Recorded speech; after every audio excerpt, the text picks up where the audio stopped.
예수님은 나의 왕, 나의 주인, 나의 생명이십니다. 하나님 아버지, 만들어진 성막에 여호와의 영광이 충만하였음을 알았습니다. 우리가 예배를 드리는 모든 장소와 가정 안에도 여호와의 영광이 충만하기를 사모합니다. 예수님의 이름으로 기도합니다. 아멘. 오늘 읽을 말씀은 출애굽기 38장부터 40장입니다.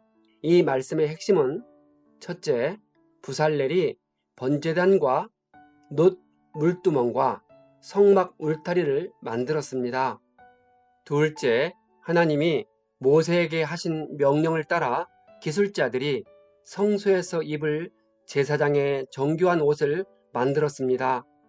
셋째, 출애굽 2년 1월 1일에 성막을 세웠습니다. 이때는 주전 1445년경이며 성막은 약 6개월에 걸쳐 만들어졌습니다. 38장 부살렐은 조각목으로 번제단을 만들었으며 번제단에 딸린 부속품들은 희생제물의 재를 담는 통과 재를 긁어 모으는 부삽, 희생제물의 피를 담아두는 대야 등을 놋으로 만들었습니다. 놋으로 물두멍을 만들고 회막문에서 수종드는 여인들의 거울도 놋으로 만들었습니다. 회막에서 수종드는 여인들은 하나님께 자신을 헌신하여 회막에서 여러가지 허드렛 일을 맡아서 하는 여인들입니다.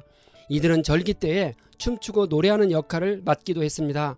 성막들도 만들었는데 그곳에는 일반 백성들이 들어가서 희생 제물을 바치고 화목 제물을 나눠 먹는 등 봉사를 자유롭게 할 수 있는 공간입니다. 반면에 지성소에는 대제사장만 들어가고 성소에는 제사장만 들어갈 수 있었습니다. 세마포는 배로 짜여진 헝겊인데 아마가 원료입니다. 성막 뜰 주위에 이 같은 하얀 커튼을 둘러친 것은 성막을 외부로부터 구분하여 거룩한 것과 부정한 것을 확실하게 구별하기 위함입니다. 성막 공사의 명세에서는 모세의 명령을 받은 아론의 아들 이다말이 레위 사람들을 시켜서 계산했습니다. 유다 지파인 부살렐은 주님께서 모세에게 명령하신 모든 것을 만들었습니다. 단 지파인 오홀리압은 조각도 하고 도안도 그랬으며 실로 수를 놓는 일도 했습니다. 성막을 증거막이라고 부르는데 그 이유는 성막 안에서 하나님과 백성들 간의 언약을 증거해주는 십계명 두 돌판이 있기 때문입니다. 성막의 건축 비용은 금이 29달란트 730세겔, 은이 100달란트 1775세겔, 놋이 70달란트 2400세겔입니다. 오늘날 비용으로 계산하면 100억이 넘는 가치를 지녔습니다. 20세 이상의 성인은 이집트 종살이에서 구원해준 생명의 대가로 은 반세겔을 내야 합니다. 후일에 그것은 성전세로 정착되었습니다.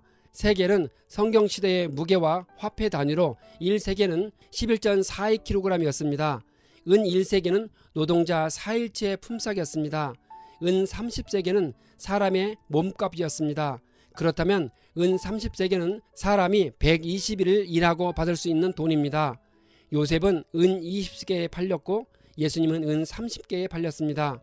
39장 부살렐과 오홀리압 등은 여호와께서 모세에게 명령하신 대로 청색, 자색, 홍색 실로 성소에서 성별 때 입을 정교한 옷을 만들고 또 아론을 위해 거룩한 옷을 만들었습니다. 이 순서를 보시면 하나님께서 모세에게 명령을 하시고 그는 숭령공들에게 지시하는 과정을 거치며 정교하게 만들어졌습니다. 에봇을 만드는 과정이나 가슴바지인 흉패를 만드는 과정도 이와 같은 절차로 진행되었습니다. 흉패는 대제사장이 에봇 위 가슴 부위에 매는 네모 반듯한 모양의 패입니다. 흉패 안에는 국가적으로 아주 중요한 사안에 대하여 하나님의 뜻을 물어 판결하는 우림과 둠림이 있었습니다. 흉패에는 이스라엘 12지파를 상징하는 12개의 보석이 달려 있습니다. 흉패에 달린 사슬과 고리는 그것을 에봇 두 어깨바지의 금대에 단단히 고정시키기 위한 용도입니다. 흉패에는 모두 4개의 고리가 있었는데 흉패 윗부분의 두 고리는 어깨바지의 양 고리에 사슬로 메어졌고 흉패 아랫부분의 두 고리에는 에봇의 띠 위편에 달린 사슬로 메어졌습니다. 그 결과 흉패는 에봇에 견고히 부착될 수 있었습니다. 이 밖에도 제사장들이 입을 속옷을 만들고 제사장들이 필요한 다양한 기구들을 만들었습니다. 제사를 드릴 때 입을 수 있도록 겉옷자락을 돌아가며 방울 하나, 석류 하나를 달았습니다.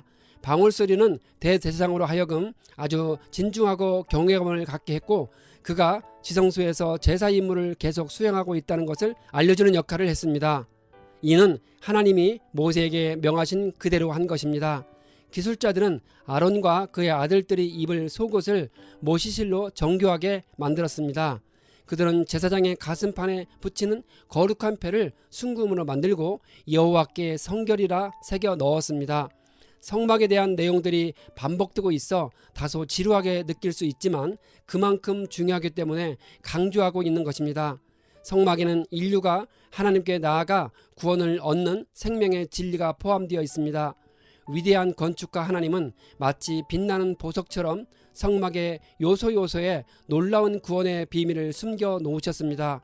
그래서 성막은 신약의 저자들에게 깊은 영적인 교훈을 제공해 주었습니다. 성막을 통해 꾸준히 지속적으로 암시하고 있는 것은 장차 오실 그리스도와 그의 교회에 대한 영적 비유입니다. 구약시대의 성막은 그리스도와 교회에 대한 그림자로서 오늘날 우리들을 참된 실체로 인도하는 안내자의 역할을 합니다. 성막 곧 회막을 만드는 일을 모두 마쳤습니다. 이 모든 일은 여호와께서 모세에게 명령하신 그대로 이루어졌습니다. 하나님이 설계하시어 모세에게 명하시고 기술자들이 그대로 따라서 만들었습니다. 기술자들은 성막을 모세에게 가져왔습니다. 모세는 모든 일들을 점검한 후 그들이 주님께서 명하신 그대로 하였으므로 그들에게 복을 빌어주었습니다.